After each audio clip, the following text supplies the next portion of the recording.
अस्सलाम वालेकुम नाजरीन, मैं हूं मोहम्मद अब्दुल हकीम। 7H न्यूज़ में आपका इस्तकबाल है। शंकरपल्ली पुलिस स्टेशन हुदूद में रंगारेड्डी के शंकरपल्ली इलाके में वर्मा रेड्डी एज 55 ईयर्स प्रगति कॉलोनी में रहते हैं। इनके घर में चोरी का वाकया पेश आया है, जिसमें 70,000 नेट कैश, 2 गोल्ड चेन, एक नेकलेस, 8 रिंग्स। पुलिस ने ज़ब्ते की कार्रवाई करते हुए तहकीकात का आगाज कर दिया है। आइए देखते हैं इम्तियाज की ये रिपोर्ट।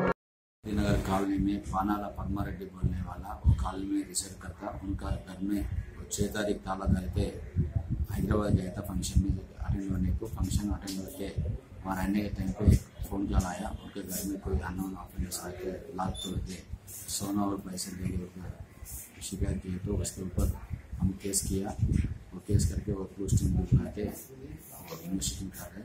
उसमें एक 9 तोला सोना और 70,000 रुपये पैसे चोरी किया।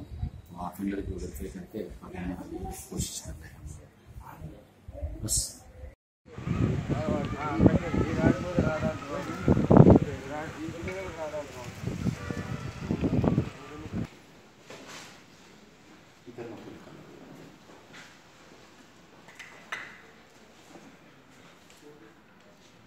देखते रहिए 7H न्यूज़, आपकी आवाज़।